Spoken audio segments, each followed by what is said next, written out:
먼저 본문 말씀 먼저 보겠습니다. 사도행전 2장 사도행전 2장입니다. 2장 37절로 38절입니다. 사도행전 2장 37절로 38절 함께 봉독하도록 하겠습니다. 사도행전 2장 37절로 38절. 저희가 이 말을 듣고 마음에 찔려 베드로와 같은 다른 사도들에게 물어 가로되 형제들아 우리가 어찌할꼬 하거늘 베드로가 가로되 너희가 회개하여 각각 예수 그리스도의 이름으로 세례를 받고 죄 사함을 얻으라. 그리하면 성령을 선물로 받으리니. 아멘.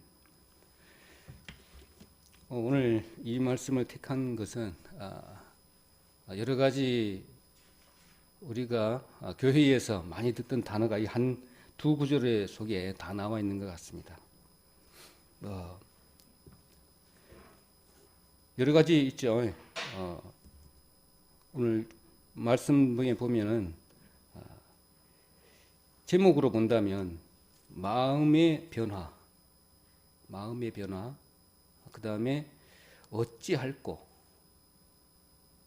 결국에는 이 말씀을 통해서 진정한 회개가 이루어지는 모습들을 이 구절에서 이렇게 볼 수가 있는데요. 오늘은 제목을 진정한 회개라는 제목으로 같이 형제님들과 함께 이렇게 나누고자 합니다. 37절 38절에 함축되어 있는 모든 단어들이 결국 제일 마지막에는 성령을 선물로 받으리니 이렇게 말씀을 하고 있었는데, 베드로가 오순절 설교 이후에 마지막에 유대인들과 예루살렘에 사는 모든 자들이 아이고 이제 어찌할꼬, 우리들이 죽인 예수님, 또 내 죄가 가득한 그들의 심령 속에 양심을 찔렸을 때에 나오는 탄식의 소리가 여기 말씀에 보면 어찌할 겁니다. 어찌할 거. 저희들 똑같은 심정이었잖아요. 하나님 말씀 듣기 이전에는 정말로 주먹을 믿었고 돈을 믿었고 그 다음에 내 실력을 믿고 살다가 하나님 말씀에 비추어서 보니까 괴수 중에 괴수인 것을 알고 난 이후에 하나님 앞에 무릎 꿇고 나왔던 그런 기억들이 새록새록 날 겁니다.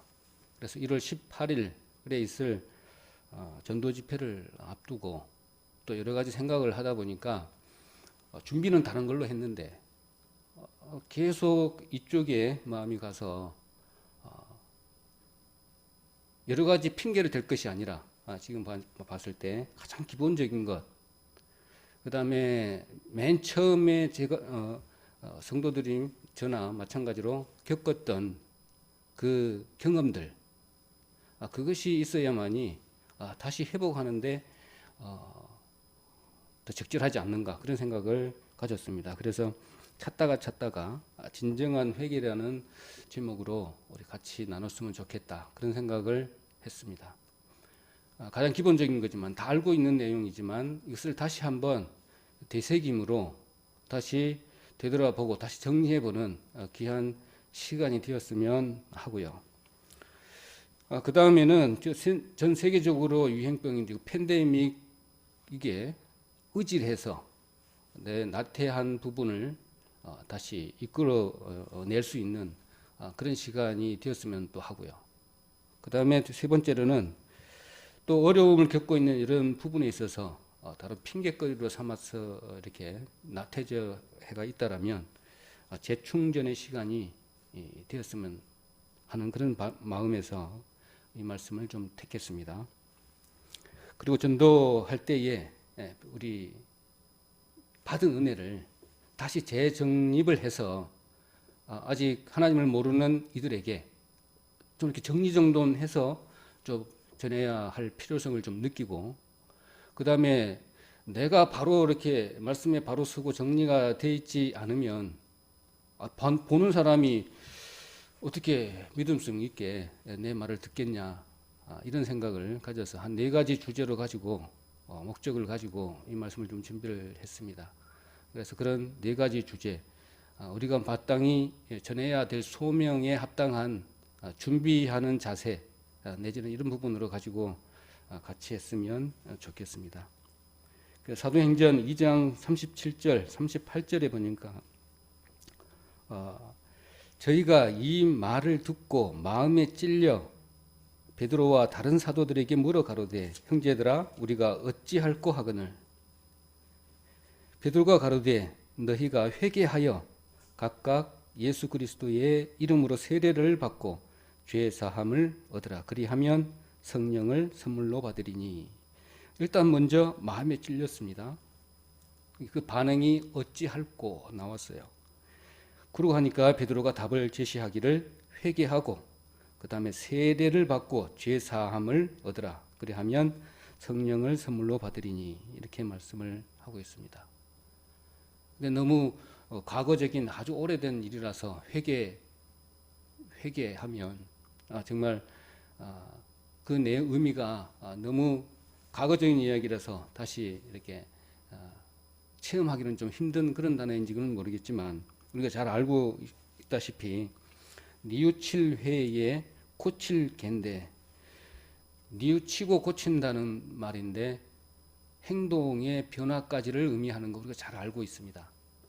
근데 너무 많이 듣다 보니까 이것이 단어가 이렇게 딱지가 앉아서 너무나 이렇게 보기도 이것이 회개인지 아닌지 모를 정도로 딱딱해져 있는, 움직일 수 없는, 고정되어 있는 그런 단어로 이렇게 변해져 있는 그런 부분이 많은 것 같아요.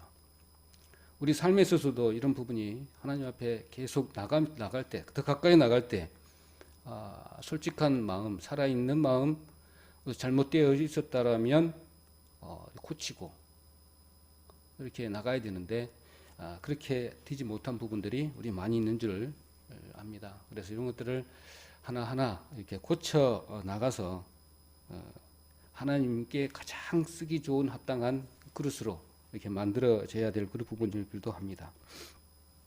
그리고 우리가 다시 회개라는 개념을 또 전도할 때도 활용을 해야 되잖아요. 그렇다 본다면 우리가 잘못 오해하고 있는 부분들도 많이 있었잖아요, 우리가. 그래서 이런 부분들 좀 짚고 넘어가야 될 필요성이 있다고 봅니다. 뭐냐면 회개를 내가 잘못했어. 그러면 우리가 자주 하는 새벽기도, 나중 철야 예배도 우리는 잘 안 하고 있지만 기도원에 가서 하고 부흥회도 하고 뭐 여러 가지 예배 시간들이 많이 있는 가운데서 정말 자기가 죄 지은 것들을 고하고 울고 불고 막 이렇게 자책을 하면, 그 간절하게 이렇게 용서를 빌면 그 죄가 용서가 되는 걸로 알아요. 그런 부분들 많습니다. 그 행위로 가지고 나아가는 그런 부분들도 많이 있는 줄 압니다. 이건 정말 안타까운 마음이죠. 이렇게 해서 될 것이 우리가 아닌 걸 알고 있습니다. 그러니까 매일 반복적인 이런 잘못해놓고 용서하고 이런 부분들이 외부에 보면 많이 이렇게 느낄 수가 있어요. 예전에 거제도에 있을 때도 그런 부분들을 많이 배워왔고, 지금 파주에 가 있지만 파주에 있을 때는 그런 사람들을 만나지 못해서 그런 부분은 없었지만 반복적인 부분에 사람들이 많이 있는 줄 압니다. 그리고 두 번째 더 오해가 많은 부분들은 뭐냐면, 내가 잘못했어요. 잘못할 때마다 그때 용서를 빌면, 회개를 하면 용서해 주는 줄 알아요. 이런 부분들도 참 정말 성경적으로 너무 멀리 떨어져 있는 그런 행위라는 것. 내가 뭐 죄 짓고 나서 교회 가가지고 그때 용서 빌고 그러면 되는 거 아니냐?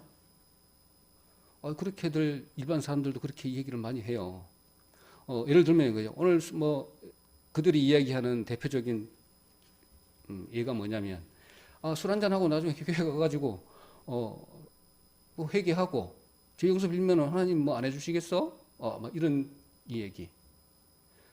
이게 잘못 오해하는 부분들이 이렇게 많이 있다는 거 우리가 좀 잘 알고, 또 그들과 비슷하게 생각을 하고 계시는 분들에게 말씀을 전할 때 이런 부분도 정리를 해서 조목조목 따져서 그들에게 전해줄 필요성도 있겠다, 그런 생각도 이렇게 해봅니다. 사람들은 그런 양심에서 죄가 이렇게 걸리고 이렇게 드러날 때 모든 부분들로 처음에 겪었던 내용입니다. 뭐냐면 애통해 하는 것은 애통해 하잖아요. 다 똑같아요. 양심의 반응이기 때문에. 그래서 죄에 대한 그 양심의 반응이에요, 그냥. 그러니까 당연한 현상이라는 것이죠. 그것이 죄 사함의 어떤 죄 용서의 어떤 근거가 될 수가 없다는 거죠. 그 양심에 나타나는 반응 그 자체고, 죄를 범하면 하나님께서 가장 기본적인 법을 주셨던 것이 우리 양심이기 때문에 그 양심의 죄에 비추어서 나타나는 반응뿐이라는 거죠. 그거는 하나님이 우리 죄 용서하고 하는 내용하고는 거리가 멀죠.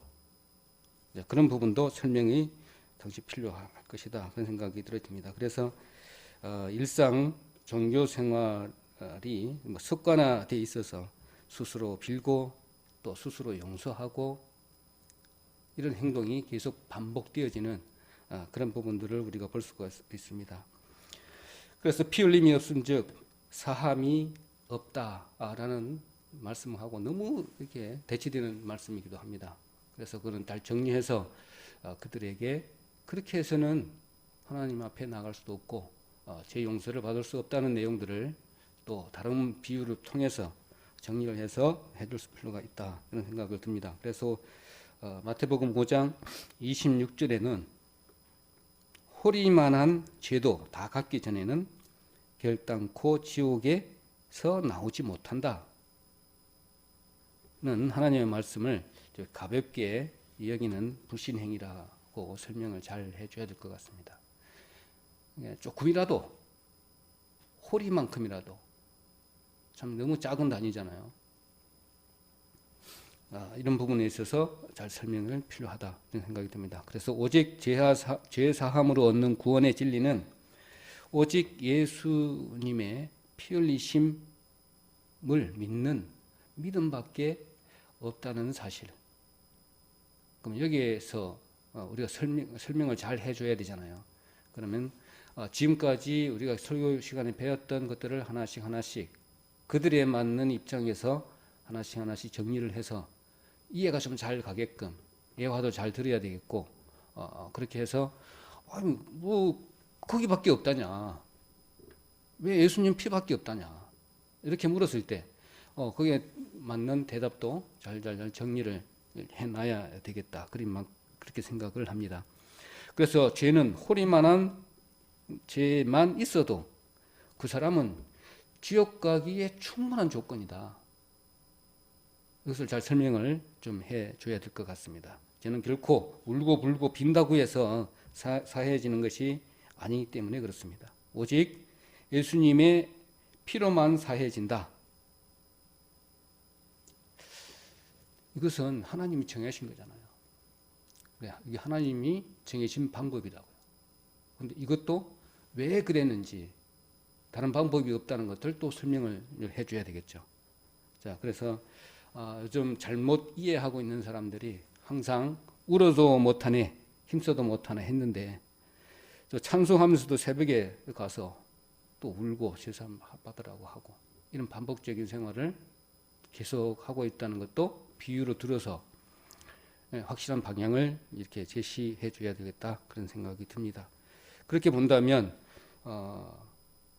그 많은 죄를 지어 놔놓고 교회 가가지고 그럼 모든 예배에 가가지고 눈물 몇 방울 흘리고 또 만세 삼창도 하고 내지는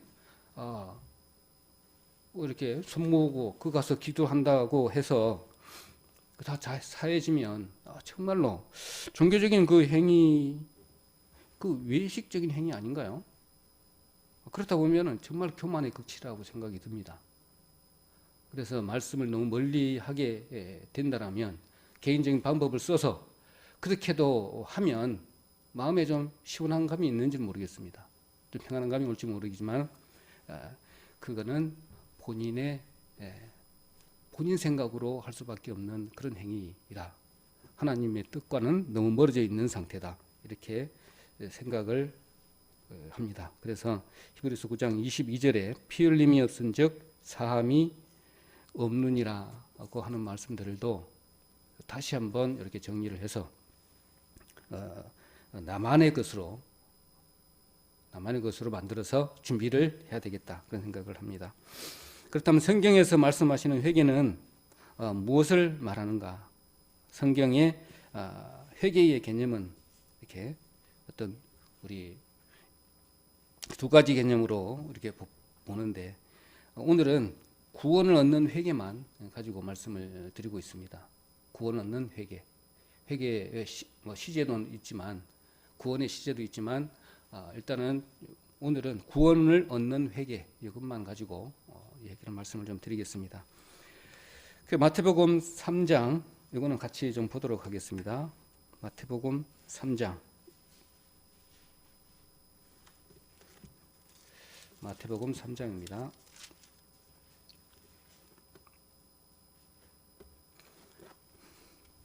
1절로 6절까지 짧은 구간이니까 같이 읽어보도록 하겠습니다.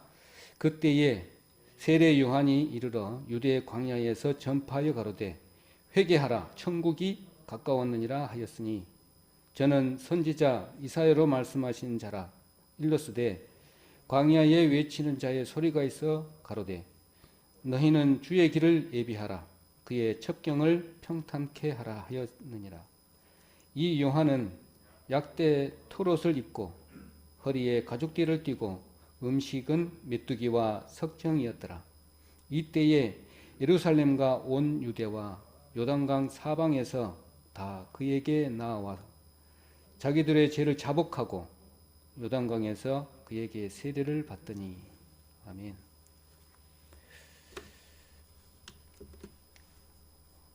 또 누가복음 16장 16절에는 율법과 선지자는 요한의 때까지요. 그 후부터는 하나님 나라의 복음이 전파되어 사람마다 그리로 침입하느니라는 그 말씀처럼 이 요한이 한 것은 행위를 한 것은 요한은 마지막 율법이었습니다. 요한의 때까지다. 율법은 복음 대신 예수님을 영접하기 위해서는 반드시 자신이 하나님께 이뤄진 존재라는 거죠.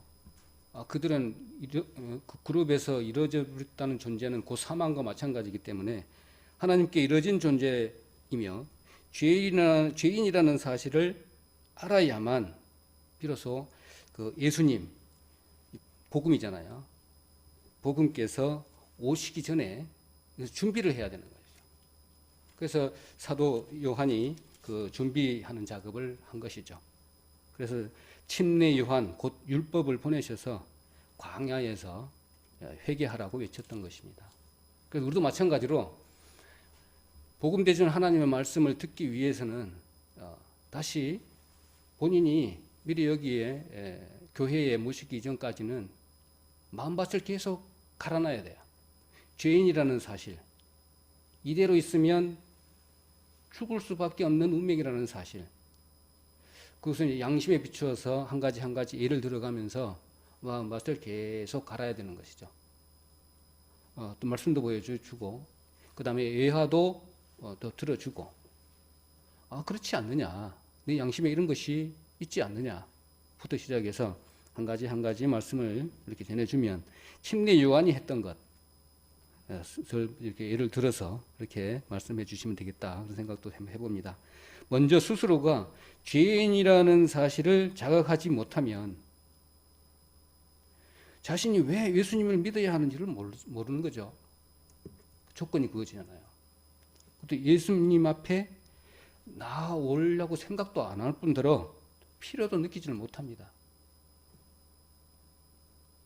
그러면 겨우 그냥 인간적인 부분에서 끌려오다시피 그렇게 할 수밖에 없는 그런 상황이 되는 것이죠. 그냥 한번 들어줄게 하고 끝이에요.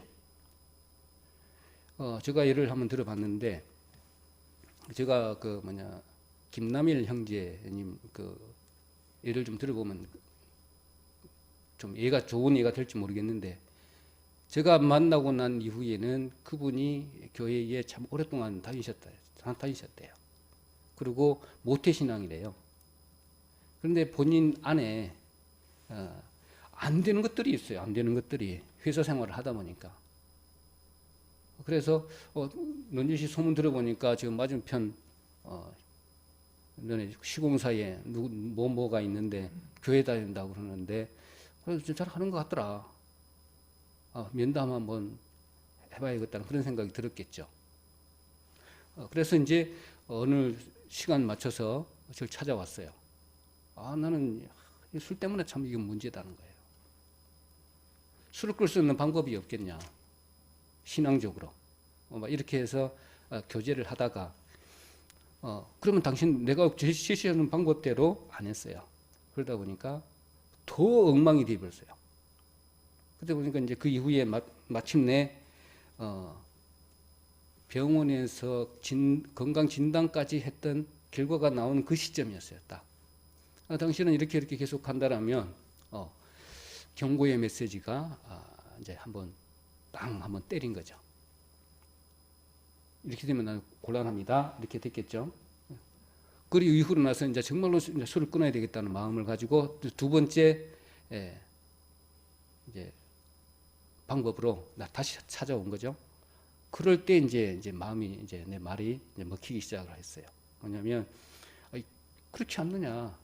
이제 양심도 이제 다 팔아버릴 정도로 온 그 회사의 직원들까지 다 오픈되어서 다 알게 되는 상황까지 돼버린 거죠. 저분도 교회 다니는 사람하고 이분도 교회 다니는 사람하고 너무 이렇게 판이하게 달라진다는 거죠. 그럼 뭐가 있겠냐. 이게 답은 내 말을 들을 수밖에 없는 그런 상황으로 딱 전환이 되는 것이죠. 그러다 보니까 자기 생각을 내려놓게 되고 또 내가 원하는 대로의 방법으로 또 그 사람이 택하게 되고 하루 이틀 딱 모셔다가 왔는데 정영재 이제 나를 데리고 올 필요가 없어. 딱 그러더라고. 그냥 내 혼자 스스로 갈게요. 내가 이게 가고 안 가고는 이제 그게 신경 안 써도 내가 알아서 갈 테니까 놔두세요. 딱 그러더라고요. 그래서 놔뒀어요. 그러니까 이제 혼자 그냥 막 이제 그 시간만 기다리는 거예요. 그렇게 마음이 확 변하는 것들을 이렇게 한번 봤는데 그 이후에 지금까지도 저하고 뭐 문제가 있다든지 상담을 이렇게 교제가 필요할 때 저한테 지금까지도 이렇게 하고 있는데 그분의 마음의 변화 상태가 이건 거예요. 오늘 사도행전 2장 37절로 38절의 말씀처럼 그동안에 그냥 배워왔던 이렇게 들어왔던 것들은 뭐예요? 반복적인 거였어요. 술 한잔 먹고 어쩔 수 없는 상황인데 내가 회사 다니는데 여러 가지 불미스러운 일을 다 하면서도 교회 가서 한번 회개하고 눈물 콧물 다 흘리면서 하나님께 용서를 구하면 다 용서가 되는 걸로 그때 이런 거죠. 그렇게 왔는데 자신을 이렇게 보니까는 아니에요. 얼마나 고민됐겠습니까? 정말 이게 뭐 어찌할 거죠. 어찌할 거. 아는데 이대로 가면 지옥이라는 것을 아는데 이런 부분에 있어서 좋은 예가 될 수가 있을 것입니다. 그런 부분들을 현실감 있게 준비를 해서 전해야 되겠다. 준비를 잘 해야 되겠죠. 그런 생각이 들어집니다. 그러면 제일 제가 성경을 읽었을 때 이해가 잘 안 되는 부분이 있었어요. 그것도 이야기를 처음부터 그걸 얘기 안 해주면 점점 꼬이더라고요. 뭐냐면 죄가 도대체 어디서부터 출발했는지 이것을 각각 사람들마다 다 틀려요. 어떻게 보면. 그런 부분에 좀 정리를 좀 해야 되겠다 하는 생각이 들어요. 그래서 제가 경험으로 이렇게 본다면 어차피 선악과 이야기인데 내가 죄인이라는 사실이 이해가 안 가요. 처음에.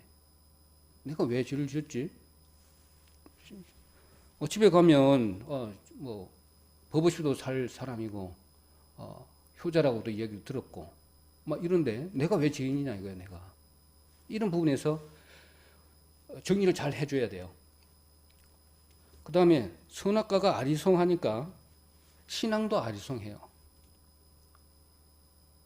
구분이 잘 안 간다는 거죠. 구분이 안 가고 이런 부분들도 한 시간 후에 한참 이후에 제대로 정리해 봤던 그런 경험도 있습니다. 분명히 뭐 죄인인 거는 같아. 근데 선악과하고는 이게 결부가 안 돼. 이런 거. 그 다음에 선악과가 이해가 안 되니까 죄도 모르겠고요. 왔다 갔다 하고요. 구원관도 왔다 갔다 해요. 그 다음에 그 예수님에 대한 이해도 잘 안 가. 이렇게 왔다 갔다 하는 거죠. 이랬다가는 절대는 이럴 것 같고, 절대는 또 이런 것 같고, 이런 부분이 우리가 많이 생길 수가 있죠. 생길 수도 있어요. 신앙생활 하면서도 그렇게 왔다 갔다 해요. 여러 사람이 이런 말씀들이 짬뽕되다 보니까 그런 부분. 그래서 창세기 2장 9절에 보면 이렇게 에덴 동산의 장소가 나오죠. 에덴, 기쁨, 즐거움 그런 단어의 뜻을 갖고 있는 그 에덴 동산에 또 메소포타미아라고 하는 그런 부분, 그 다음에 두 강 사이의 땅, 인류 문명의 발생지인 그 기쁨, 즐거움의 그 동산에 하나님께서 창조 전에 하나님 두시기에 합당한 조건의 환경을 다 만들고 난 이후에 첫 번째 명령이 우리가 좀 주목해 볼 필요가 있습니다. 뭐냐면 하나님 형상대로 만든 후에 첫 번째 명령. 우리 다시 한번 창세기 1장 28절 한번 볼까요? 창세기 1장 28절. 그냥 너무 말씀도 같이 봐야 졸리지도 않으니까 1장 28절 한번 보도록 하겠습니다. 창세기 1장 너무 잘 알고 계시는 부분이니까 암송으로 할까요? 창세기 1장 28절. 하나님이 그들에게 복을 주시며 그들에게 이르시되 생육하고 번성하여 땅에 충만하라. 땅을 정복하라. 바다의 고기와 공중의 새와 땅에 움직이는 모든 생물을 다스리라 하시니라. 또 2장 9절도 한번 볼까요? 그 밑에 2장 9절도 한번 볼게요. 여호와 하나님이 그 땅에서 보기에 아름답고 먹기에 좋은 나무가 나게 하시니 동산 가운데에는 생명나무와 선악을 알게 하는 나무도 있더라. 너무나 많이 들었던 말씀입니다. 그 창세기 2장 15절 17절에도 마찬가지로 우리가 잘 알고 있는 내용입니다. 정령 그 선악과를 먹으면 정령 죽으리라.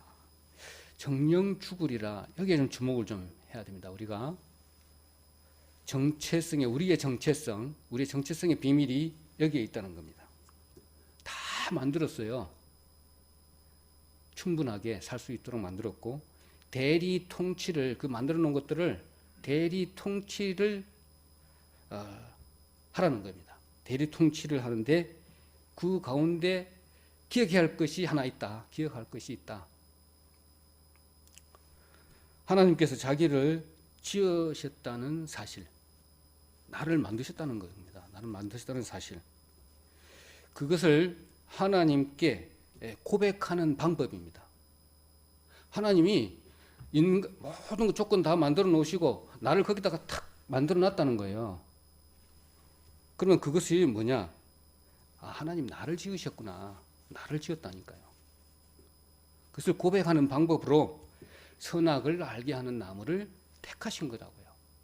다른 방법도 있겠지만 여러 가지가 있겠지만 방법을 택하셨다니까. 하나님이 나를 지었다는 증거로 이 선악과를 택하신 거죠. 그러면 어떻게 되는 겁니까? 하나님은 나의 아버지입니다. 매번 매 순간 고백하는 것이 선악과를 먹지 않는 거예요. 먹지 않음으로 해서 하나님 앞에 나는 하나님이 지으신 피조물입니다. 라고 고백하는 것이죠. 다시 정리하면 모든 것을 할 수 있지만은 그 안에 있는 모든 것을 먹고 아무것도 할 수 있지만 딱 하나 선악을 알게 하는 나무만큼은 먹지 말라고 했어요. 그 이유는 뭐냐면 나 먹지 않는 것이 나를 만드셨다는 증거예요. 하나님 그걸 보시겠다는 것이죠. 모든 것을 만드시고 사람을 두신 증표다 이거죠. 에덴 동산에 살기에 너무 완벽한 조건을 만드시고 거기에 나를 만드셨구나 하는 게 증표에 하나 약속의 말씀으로 주셨는데 중앙에 선악을 알게 하는 나무를 주셨다. 이것을 먹지 않는 것이 그것을 인정하는 거라니까요. 그 선악과는 우리를 다르게 말하면 인격적으로 내가 그렇게 할 수도 있고 그렇게 안 할 수도 있잖아요. 인격적으로 대우하시겠다는 또 증거이기도 합니다. 그냥 강제적으로 뭐 이렇게 일방적으로 그렇게 할 수도 있겠지만 그렇게 하나님은 안 하셨다는 겁니다. 그 만드는 것 중에 우주 만물과 하고는 이렇게 기계적인 관계예요. 지구를 자전하게끔 했고 태양 주위를 공전하게 했던 이런 부분들은 하나님의 섭리 안에 들어가 있는 것들입니다. 그거는 계속 돌아갈 수밖에 없어요. 하나님 만들으셨기 때문에 기계적으로 어떤 법칙적으로 그만 돌아갑니다. 또 피조물도 마찬가지로 어떻게 해요? 그냥 근본적인 것으로 돌아갈 수밖에 없는 부분이죠. 그렇지만 우리는 하나님께서 지으신 인간만큼은 그렇게 안 하셨다고요. 어떻게 했냐면 인격적으로 대우해 주셨다는 것이죠. 사람하고만 인격적인 관계로 만드셨다는 겁니다. 그래서 사람에게만 자유의지를 주셨다. 그리고 자율적으로 순종하기를 원하셨어요. 자율적으로. 그래야 완벽한 사랑의 어떤 관계가 이루어지는 거잖아요. 내가 이 사람을 사랑할 수도 있고 이 사람도 사랑할 수 있고 하기 때문에 이런 부분들을 만들어 주신 것이죠. 자율적 순종을 하기를 원하신 것이죠. 유일하게 사람하고만의만 인격적인 관계를 하나님은 이 창세기부터 이렇게 만들어 주셨잖아요. 그래서 자유의지를 가지고 자율적 순종으로 기쁘게 해드리는 것이 하나님이 원하시는 정말 진한 사랑의 관계이라는 거죠. 그래서 선악과는 사랑의 증거물입니다. 어떻게 보면 이토록 사랑하시는 것이죠. 그걸 먹고 안 먹고의 차이는 이것이 뭐 어쩌고 저쩌고 여러 가지 말씀이 많이 있지만 그런 것보다는 사랑의 증표입니다. 그렇게 보시면 됩니다. 그래서 선악과를 따먹지 않는 것이 하나님을 알고 있는 그 하나님들 말씀대로 사는 겁니다. 말씀대로 사는 것이 선악과를 안 먹는 거예요. 그렇게 따지면 결론적으로 하나님은 나를 지으신 분이라고 고백하는 것이 선악과를 따먹지 않는 것이고 말씀대로 사는 것이다. 창세기 1장의 선악과 사건은 그런 식으로 이렇게 정리를 해주시면 되겠죠. 그 선악과는 그래서 다시 한 번 더 하나님은 내 아버지 창조주이십니다라고 고백하는 것입니다. 그래서 내 의견을 이 자리에서 존중해 주시는 거죠. 내가 그렇게 안 할 수도 있어요. 할 수도 있어요. 딱 두 가지로 딱 자율적 순종을 주셨다고요. 그래야 완벽한 사랑이 이루어지는 거잖아요. 자, 그렇게 보시면 됩니다. 살기 위해서 이제 먹을 때마다 하나님이 우리를 지으셨구나 이렇게 정중앙에 있으시니까 매일 볼 거 아닙니까? 그리고 하나님을 사랑한다는 사실을 기억하기를 계속 원하신 것입니다. 그래서 우리 정체성은 뭐냐면 하나님의 자녀임을 깨닫고 사명 감당하는 삶이 가장 행복하고 또 가치 있는 삶이고 그 다음에 충만한 삶이다. 그게 우리 선악과 사건으로 인해서 우리가 얻을 수 있는 우리의 정체성이 아닌가 그렇게 생각을 해봅니다. 또 그리고 선악과를 이제 따먹었어요. 더 깊게 들어가 봅니다. 이제 지금 제2의 어떤 출발을 이야기 지금 하고 있는 거니까 그렇게 주셨는데 선악과를 따먹었어요. 그러면 이제 어떻게 되는 겁니까? 하나님보다 내 생각이 이제 위에 있는 것이죠. 그렇게 하지 말라 그랬는데, 따먹지 말라고 했는데 따먹었어요. 그렇게 되는 것이죠. 그 선악과를 따먹은 것은 또 무슨 뜻을 하냐면 하나님 생각보다 내 생각이 또 옳다고 판단하는 것이죠. 내 생각이 위에 있고 그 다음에 내 판단이 위에 있는 거예요. 옳다고 생각하는 것이고 그 순간에 우리가 참 자주 말하는 그겁니다. 하나님이 왕이시다가 아니라 그 이후부터는 이제 내가 왕입니다. 지금 그렇게 살고 있죠. 내가 왕인 거예요. 그러니까 불순종이 죄값으로 이제 죽게 되는 것이죠. 그때부터는 죄값으로 그 선악과를 먹지 말라고 했는데 딱 먹었어요. 그때부터는 이제 불순종이 시작이 되는 것이죠. 그 불순종의 죄의 값이 이제 죄 싹슨 사망이기 때문에 죽게 이제 되어진 것이죠. 그러나 죄의 값을 예수님이 대신 치러 줌으로 해서 우리의 삶이 우리가 다시 살 수 있는 것이 우리가 구원이라는 것이죠. 이것을 창세기 1장 2장 9절 선악과 사건을 통해서 한번 쫙 훑어서 그들에게 제게 전해줄 필요가 있어요. 그 이후에 말씀들이 너무나 많이 있지만 그것들은 좀 이해하기가 아마 힘들 수도 있잖아요. 그래서 제일 창세기 왜 선악과는 왜 줬대? 사랑의 하나님이었는데 왜 그거 먹으면 죽으려고 죽는데 그렇게 만들었어? 이렇게 참 한다라면 질문에 대한 답이 애매모호할 수도 있고 여러 가지로 이렇게 복잡할 수가 있습니다. 그런 부분들을 딱 정리를 해서 가장 이해하기 쉬운 방법으로 정리해서 전해주면 좋겠다. 그런 생각을 해줍니다. 그 구원, 대속의 죽음, 그 가죽옷도 거기서 다 나오는 거니까 창세기 1장부터 나오니까 거기까지 말씀도 해주시면 되겠고 구약의 희생 제물의 실체가 예수님이라는 사실도 다시 덧붙여서 얘기해 주시면 되겠다 그런 생각을 합니다. 우리 로마서는 무슨 책인가요? 우리가 좀 자주 말씀을 드리지만 로마서에 그런 부분들이 너무나 귀한 말씀들이 많이 있는데 로마서는 이것도 한번 로마서 16장 26절로 27절 한번 볼까요? 로마서 16장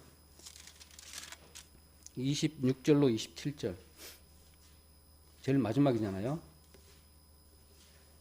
로마서 16장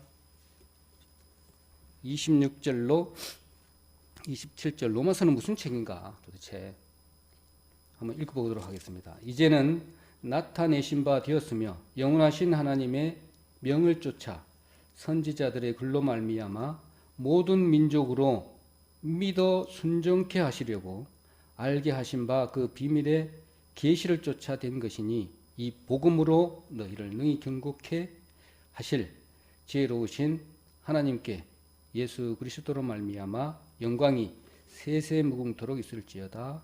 아멘. 26절에 보니까 믿어 순종케 하시려고 알게 하신 바 이렇게 말씀을 하셨는데 믿어 순종케 하는 책이다.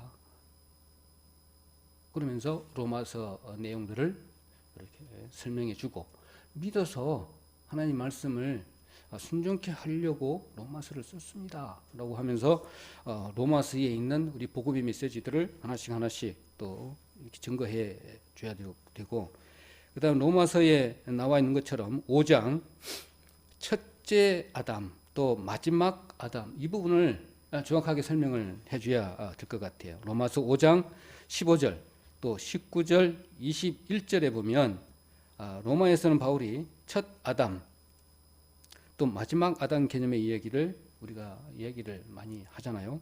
그러나 세상에서는 딱 두 종류의 사람밖에 없다. 이거 맞잖아요. 그래서 이 개념도 설명해 줄 필요가 있을 것 같습니다. 첫 번째 아담에게 속한 아담, 그 다음에 두 번째 아담에 속한 사람, 첫 번째 아담에 속한 사람, 이 두 종류밖에 없다. 이 개념을 반드시 이야기를 해줘야 될 것 같습니다. 뭐냐면 첫 번째 아담에 속한 사람은 불순종, 그 다음에 두 번째 아담에 속한 사람은 예수님으로 인한 순종의 사람. 첫 번째 아담은 자율적인, 아까 창세기 때 말씀을 드렸던 것처럼 첫 번째 아담은 자율적인 순종으로 선악과를 따먹고 사망에 이른 첫 번째 아담이다. 그 다음에 마지막 아담 예수님은 자율적인 순종으로 십자가의 지심으로 이 세상을 구원하셨다. 그게 얼마나 우리한테 중요한 게 무엇입니까? 그것이 구원인데. 근데 첫 번째 아담에게서 마지막 아담으로 소속을 옮긴 것, 이것이 믿음인 것입니다. 그 앞서서는 구원의 메시지가 되는 것이죠. 그것을 내용을 정리하기 위한 모든 내용들이 하나씩 설명을 해주면 되겠죠. 첫 번째 아담, 두 번째 아담, 첫 번째 아담, 두 번째 아담 속하였던 부분들 설명해 주면 되겠죠. 그래서 죄로 말미암아 죽을 수밖에 없었던 우리 인생들을 그리스도 되시는 예수님이 나 대신에 죽으심으로 말미암아서 하나님의 생명 안으로 들어가게 하신 것, 이런 부분들을 잘 정리를 해서 준비를 해야 되겠다 생각을 해봅니다. 그래서 예수님은 하나님과 단절된 우리와의 관계를, 그 진한 사랑의 관계를 잇는 다리가 되어 주시는데, 그 다리를 건너는 것이 자율적인 순종이라는 겁니다. 그래 다시 사랑의 진한 관계가 유지가 되겠죠. 내가 건널 수도 있고 건너지 않을 수도 있는 거야. 내가 택할 수도 있고 택하지도 않을 수 있는 그 순종의 관계가 있어야만이 완벽한 하나님과의 사랑이 이루어지는 것이죠. 그래서 순종, 자율적 순종은 생명이라는 것입니다. 내가 생명을 주러 왔다, 영생을 주러 왔다, 이런 부분들이 다시 말씀하고 연관이 되어져 있는 것이죠. 그런 대표적인 자율적인 순종의 최고봉은 우리가 잘 알고 계시다시피 예수님의 겟세마네 순종인 것입니다. 기도인 것입니다. 그래서 이것을 갖다가 아까 창세기에 비유한다면 그 선악과 안에서의 해야 하는 고백이기도 하는 것이죠. 나의 모든 것은, 하나님이 지으신 것은, 하나님 나를 지으셔서 창조주 되신 하나님이 나를 지으셨습니다 라고 고백하는 것. 또 예수님도 마찬가지잖아요. 기도하실 때에 내 뜻대로 마옵시고 오직 하나님 뜻대로 하시기를 원하시는 그 마음, 그 마음이 우리 선악과 안에서의 고백하고 마찬가지다라는 것입니다. 그래서 그 진한 관계를 다시 회복해서 하나님과 더 가까이 가시기를, 가까이 오기를 하나님은 원하시는 것이죠. 그 관계적인, 사랑의 관계적인 부분으로 함께 하시기를 원하는 것입니다. 세상의 것들하고 견주어서, 하나님 거하고 견주어서 이렇게 시소하지 말라는 것이죠. 온전히 양발 걸치지 말고 온전히 하나님께 올인해서 하나님 앞에 시선을 두고 온전히 오라는 것입니다. 다시 이제 정리합니다. 죄에 관계된 부분 정리하면, 하나님은 창조주시고 우리는 피조물이라는 사실, 그리고 선악과는 하나님은 창조주시라는 것에 대한 고백, 이렇게 될 수가 있겠죠. 그 다음에 선악과 아래 두 종류의 사람이 있는데, 첫째 아담 대 마지막 아담이다. 첫째 아담은 내 인생의 주인은 나다라는 것이고, 마지막 아담은 내 인생의 주인은 하나님이라고 고백하는 것이다. 그렇게 보면 되겠습니다. 그래서 구분하는 키는 자율적인 순종이고 그 결과는 사망과 생명이다. 순종하면 생명이고 불순종하면 사망인 것입니다. 자, 이것이 참말로 이 현재 이 세상에 와서는 이게 생명에 이게 너무 경시하는 경향이 너무나 많다 보니까 기술이나 과학의 발달로 인해서 참 너무나 이렇게 보기 정말 민망스러운 어떤 아주 무서울 정도로 사람을 복제하고 막 이런 부분 경시하는 그런 부분들이 많이 있는데, 이런 것들도 한번 비유를 삼아서 말씀해 주는 것도 좋겠다, 그런 생각을 해봅니다.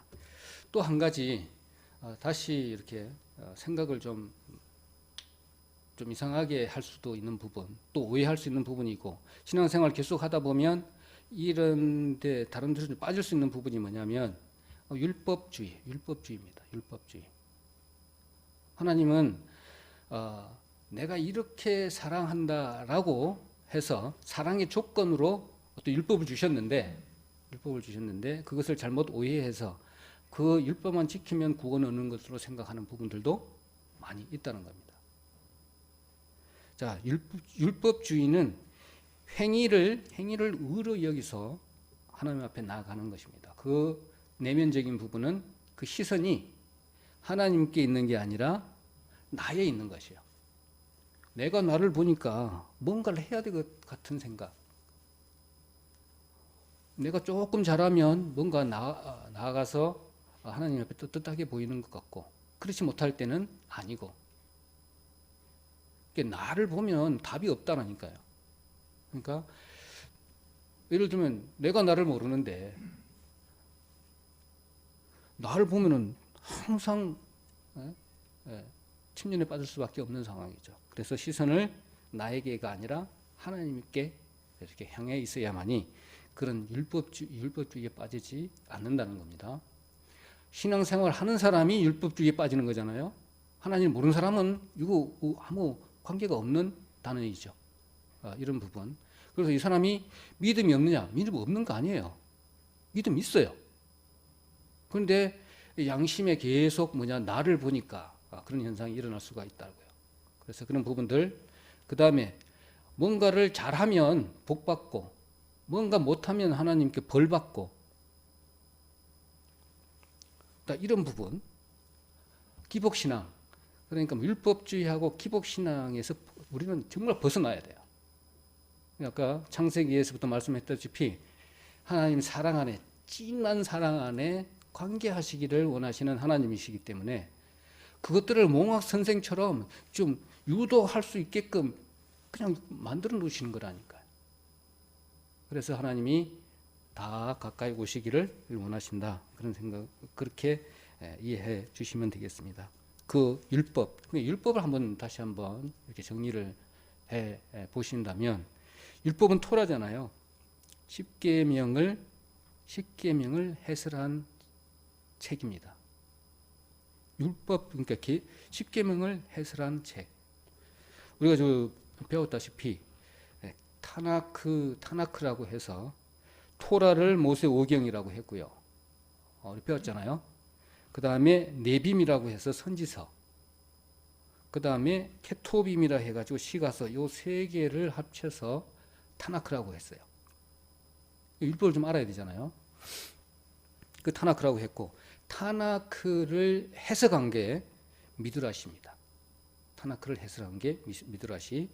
그 다음에 그 구전 율법으로 쭉 이어왔을 거 아니에요. 구전 율법을 기록한 것이 미시나입니다.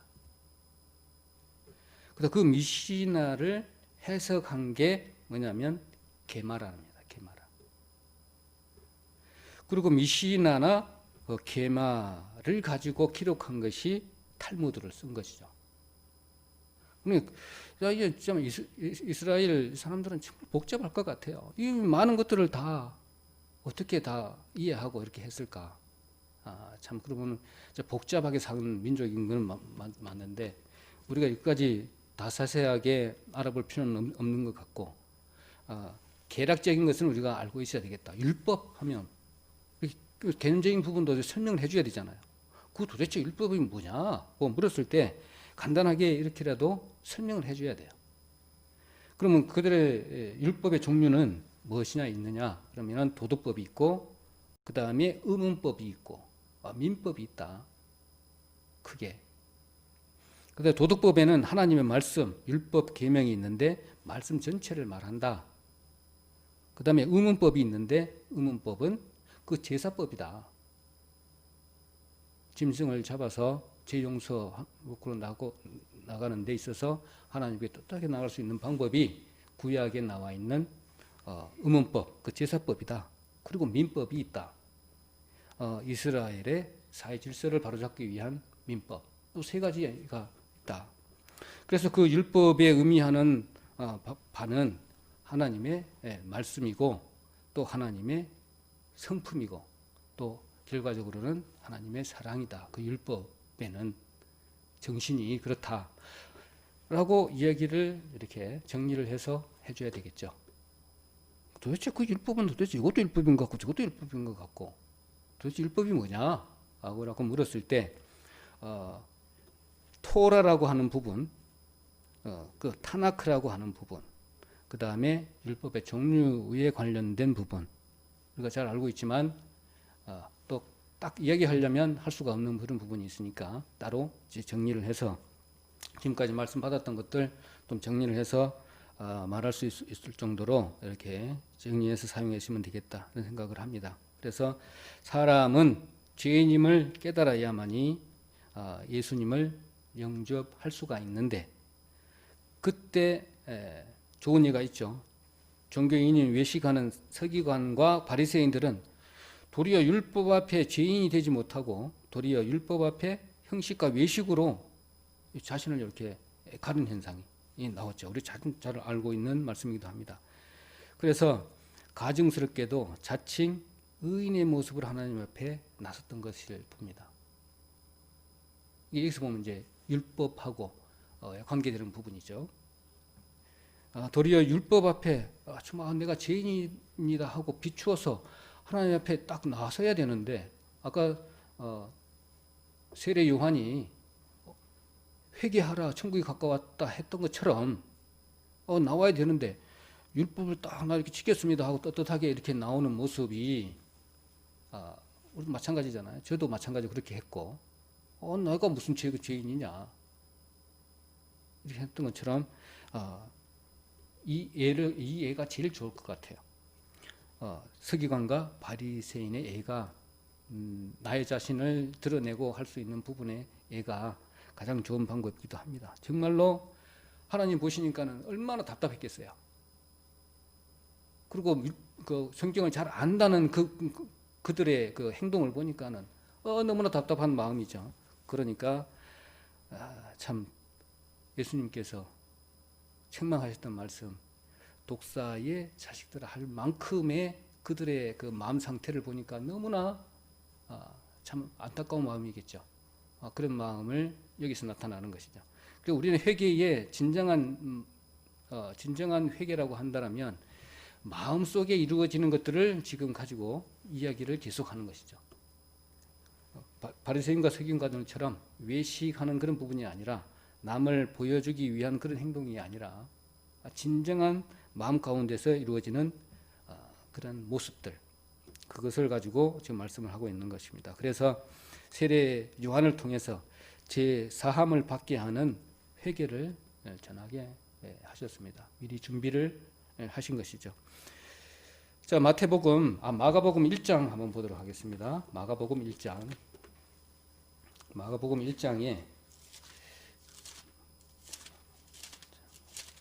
마가복음 1장 3절로 5절만 같이 읽도록 하겠습니다. 제가 읽도록 하겠습니다. 광야에 외치는 자의 소리가 있어 가로되 너희는 주의 길을 예비하라. 그의 첩경을 평탄케 하라. 기록된 것과 같이 세례 요한이 이르러 광야에서 죄 사함을 받게 하는 회개의 세례를 전파하니 온 유대 지방과 예루살렘 사람이 다 나아가 자기 죄를 자복하고 요단강에서 그에게 세례를 받더라. 이렇게 되어 있는데 우리가 해야 될 일이고 또 우리가 전했던 사람들이 해야 할 일이 여기에 다 기록되어져 있습니다. 복음 대신 예수님을 전하기 위해서는 미리 회개에 합당한 그런 마음 상태를 만들어 가지고 와야 돼.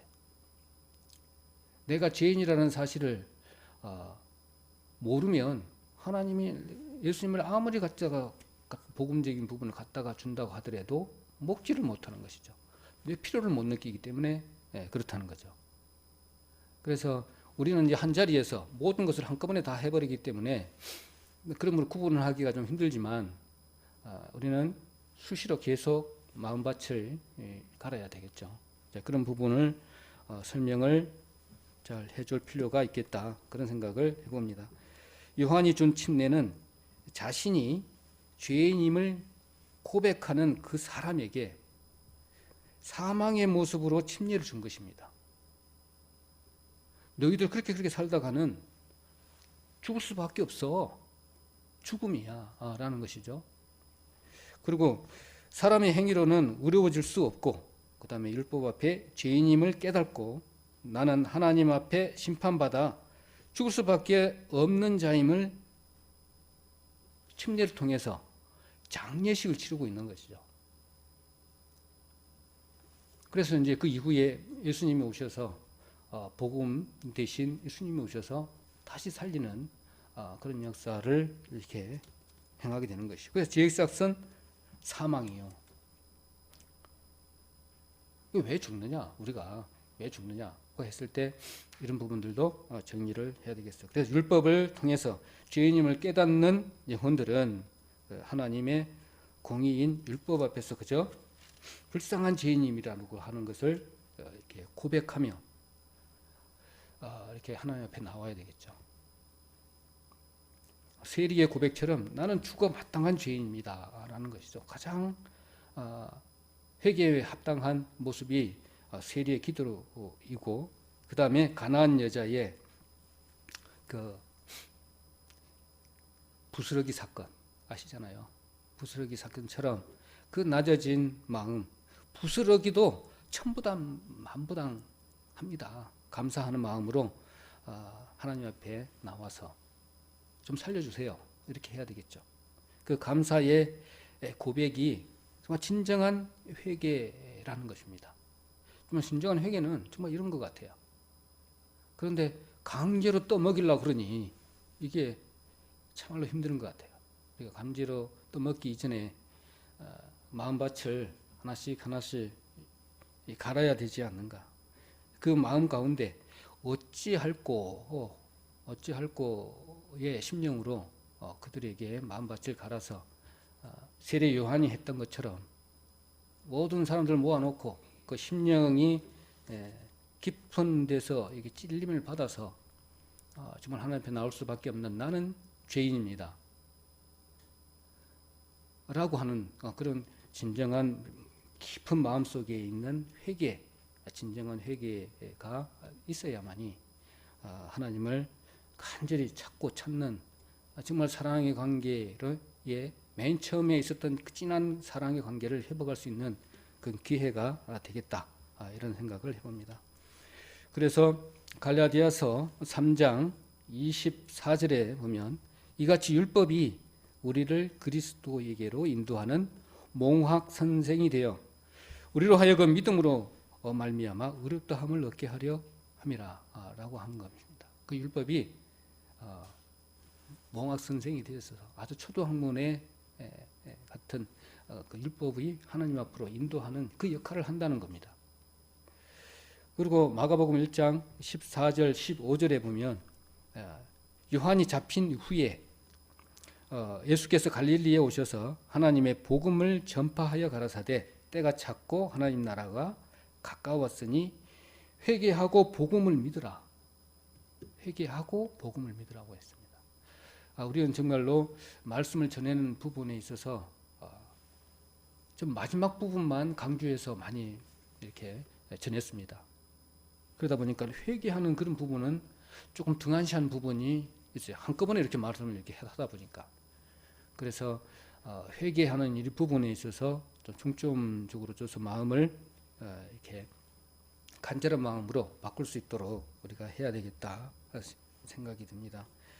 그래서 진정한 의미에서 회개는 아까 말씀드렸던 것처럼 부스럭이라도 감사하는 마음으로 예수님께 돌아와서 예수님의 피로만 얻는 영혼 구원을 감사함으로 받는 그 회개로 이어질 수 있도록 마음밭을 가는 것, 이것이 진정한 회개다, 이렇게 생각을 합니다. 반대로는요, 죄인임을 알고도 복음 대신 예수님을 영접하지 않으면 이거 자율적 의지를 줬기 때문에 안 받을 수 있잖아요. 죄를 깨닫는 회개는 죄만 깨닫는 거예요. 예수님 앞으로 돌아오질 않아. 죄 의식만 느끼는 것이고요, 구원과는 아무 관계가 없습니다. 인간적인 후회이며 반성일 뿐이에요. 죄인일 지옥 갈 수밖에 없는 상황이에요. 그것도 알아. 죄인인 것도 알아. 근데 하나님께 돌아오지도 않아. 그 후회이고, 그거는 반성에 딱 그치는 거죠. 그래서 진정한 그 요한의 회개, 즉 죄를 자각하고 심판을 인정하였어도 그 회개의 자체가 구원이 될 수가 없는 것입니다. 회개했으면 아까 딱 돌아서야 되잖아요. 이거는 동사입니다. 동사. 그래서 마음으로, 이거 회개까지 했다는 것은 마음밖에 없는 거예요. 마음 안에서, 생각 안에서 나 죄인이구나, 이것만 깨닫는 것뿐이에요. 그렇지만 확실하게 마음과 몸이 전체가 완전히 돌아서야만이 그게 진정한 회개의 완성인 것이죠. 그래서 심판 아래 있음을 이제 고백하게 되는 것이고요. 그 다음에 예수님의 은혜의 복음으로 돌아오는 것까지 복음을 믿는 것이고, 그 다음에 진정한 회개의 완성인 것입니다. 그래서 예수님께서 십자가에 달리시고 그 다음에 피 흘리심으로 온전히 영원히 우리 죄를 단번에 다 갚아놓으신 사실에 감사하고 돌아오는 것이 진정한 회개다 라는 것입니다. 아까 누가복음 16장 16절에 율법과 선지자는 요한의 때까지요, 그 후부터는 하나님 나라의 복음이 전파되어 사람마다 그리로 침입하느니라 라고 말씀하셨던 것처럼 요한의 침례 요한의 그 침례의 그 회개 있잖아요. 회개, 죄에서 떠나 장례, 심판을 칠 수밖에 없는 죄인임을 이렇게 고백하는 의미로서의 심판의 그 의미의 회개의 침례를 받았다라는 것이죠. 그러니까는 그 침례 받을 때 이미 다 심판을 받은 것이죠. 그리고 진정한 회개란 하나님의 말씀으로 자신이 쭉 갈 더러운 죄임을 깨닫고 죄에서 돌아서는 것이 회개의 출발이라면, 그 다음에 예수님의 보혈로 갚아놓으신 단번의 속죄의 그 영원한 복음으로 돌아오는 것이 회개의 어떤 완성입니다. 출발했다면 완성까지 가야죠. 그래서 단번에 드린 이루셨던 그런 부분들은 히브리서에 잘 나와 있습니다. 제가 이렇게 기록해 왔기 때문에 이제 말씀을 드리자면, 히브리서 7장 27절에 보니까 제가 저 대제사장들이 먼저 자기 죄를 위하고 다음에 백성의 죄를 위하여 날마다 제사를 드리는 것과 같이 할 필요가 없으니 이는 제가 단번에 자기를 드려 이루었습니다 했고, 히브리서 9장 12절에는 염소와 송아지의 피로 아니하고 오직 자기 피로 영원한 속죄를 이루사 단번에 성소에 들어가셨느니라. 히브리서 10장 10절에는 그 뜻을 쫓아 예수 그리스도의 몸을 단번에 들이심으로 말미암아 우리가 거룩함을 얻었노라, 이렇게 말씀을 했는데요. 정말 단번에 다 이루어 주신 것들을 예, 중간에 앞에 과정이 없이는 그 믿을 수가 없잖아요. 그래서 단기간 시간 동안에 1월 18일 날 있을 우리 전도 집회를 통해서 이렇게 함께 기도하고 이렇게 있는 과정 속에 같이 이렇게 얼굴을 맞대고 이렇게 하면 더 빠를 수가 있지만, 그거 대안으로 한 영혼을 이렇게 마음에 두고 있다라면, 마음을 품은 영혼이 있을 거 아닙니까? 그러면 중간중간에 계속적으로 진정한 회개를 할 수 있게, 마음밭을 갈아서 준비된 그 영혼이 복음 대신 하나님 앞에 나왔을 때, 예수님 앞에 탁 나왔을 때 말씀을 바로 받고 정말 어찌할꼬 이런 마음으로 받는다면, 그 영혼이 정말 영원한 속죄를 받고 구원받을 수 있을 것이다 라는 생각을 하게 됩니다. 자, 마지막에는 뭡니까? 우리 요한복음 1장 29절에 이튿날 요한이 예수님께서 자기에게 나오심을 보고 가로되 보라, 세상 죄를 지고 가는 하나님의 어린 양이로다 라는 그 말씀이 우리 마음 가운데 탁 들어와서, 내가 그랬구나. 마음속으로, 머릿속으로 알고 있는 그 예수님, 그 다음에 그러고 보니까는 이제는 눈으로 볼 수 있는 예수님, 하나님을 볼 수 있게 되는 것이죠. 우리가 지식적으로만 알고 있는 뿐만이 아니라 성도님들 통해서도, 그다음에 말씀을 통해서도 눈으로 볼 수 있는, 나 죄가 벌써 멀리 도망가는구나. 아사셀 어린 염소처럼 눈으로도 볼 수 있고 내 마음으로도 느낄 수 있고, 이렇게 균형이 딱 잡혀 있어야 되잖아요.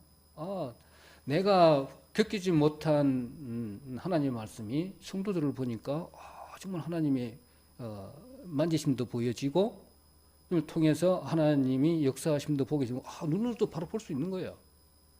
그리고 내 안에 있는 하나님도 이렇게 사랑의 관계로 느낄 수가 있는 것이고, 이스라엘 민족들이 그렇게 했잖아요.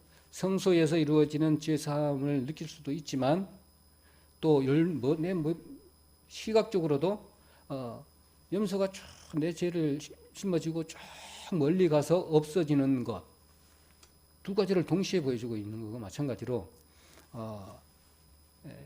그 마음 가운데 딱 이루어졌을 때는 그 두 가지 면을 볼 수 있고 확실한 믿음이 오게 되는 것이죠. 그래서 이사야 44장 22절 44장 22절을 같이 보도록 하겠습니다. 이사야 44장 22절, 이사야 44장 22절 보겠습니다. 내가 내 허물을 빽빽한 구름에 사라짐같이 내 죄를 안개에 사라짐같이 도말하였으니 너는 내게로 돌아오라. 내가 너를 구속하였음이니라. 아사셀 염소가 내 죄를 짊어지고 멀리 가서 낭떠러지에서 죽어가요. 내 죄가 없어졌구나. 성소에서는 대제사장이 나의 죄를 위해서 다 이루어 주시고, 그리고 나오시고, 그리고 빵빠레를 울리고, 듣고 보고 느끼고 내 죄 사함을 이루어졌던 것들을 이 장면에서 다 느낄 수가 있는 것이죠. 이런 부분에서 마찬가지로 성경의 가르침은 명백하잖아요. 그래서 하나님께서는 모든 죄를 이렇게 보고 듣고 느끼고 다 용서해 놨으니 이제는 돌아오라는 거잖아요. 돌아오라. 이겁니다. 그대로 있으면 죽을 수밖에 없는 영혼임을 깨닫고 말씀을 통해서, 율법을 통해서, 그래서 복음 되시고 생명 되신 예수님 앞으로 나와라. 그러면 영생을 얻을 것이다 라는 것입니다. 그래서 다시 말하면, 강조한다라면, 한 번의 영원한 온전케 용서를 했다는 사실에 감사하며 믿고 예수님 하나님 앞으로 돌아오는 것이 회개의 완성인 것입니다. 내가 알았어. 내가 모든 것도 알아. 많이 들어서. 그런데 하나님 앞에 나오지를 않아요. 예, 그렇다면 그거는 우리 행위를 보면 얼마든지 다 구분이 가능합니다. 그래서 회개의 완성은 우리가 완전히 돌아서는 그런 부분이죠. 그래서 이 부분들도 말씀을 몇 가지 더 덧붙여서 이렇게 준비해 놓으시면 되겠다. 그렇게 생각을 합니다. 그래서 로마서 5장 1절은 우리가 기쁨의 내용이기도 하니까 같이 한번 보도록 그렇게 할까요? 로마서 5장 1절 이렇게 하고 마무리 해야 될 것 같습니다. 로마서 5장 1절. 로마서 5장 1절. 그러므로 우리가 믿음으로 의롭다 하심을 얻었은즉 우리 주 예수 그리스도로 말미암아 하나님으로 더불어 화평을 누리자. 또한 그로 말미암아 우리가 믿음으로 서 있는 이 은혜에 들어감을 얻었으며 하나님의 영광을 바라고 즐거워하느니라. 이게 결과죠. 얼마나 이 말씀이 우리에게 기쁨이 되는지 모릅니다. 이 성경은 하나님의 이렇게 초청장인 줄 아시잖아요. 예, 성경은 하나님의 초청장이다. 만나지는 모든 이에게 이 말씀을 전해야 하는 우리 사명입니다. 나의 존재의 목적이고요. 그 다음에 교회의 존재의 목적이기도 한 것이죠. 그래서 이거 우리 받은 사명을 잘 감당하는 우리가 되었으면 합니다. 그리고 진정한 회개는 죄에 대한 슬픔이 아닙니다. 마음의 변화입니다. 마음의 변화이라는 것을 우리가 유심 있게 관찰하셔야 될 것 같습니다. 그래서 오직 내 믿음이 나를 구원했다라는 말씀이 참 이렇게 우리 마음 가운데 심겨져서 문 영혼을 볼 때 마음의 변화를 유심히 보고 마음을 좀 얻을 수 있는 그런 부분을 많이 좀 이렇게 캐치해서 좀 계획적으로 이렇게 준비를 해가면 좋겠다 싶습니다.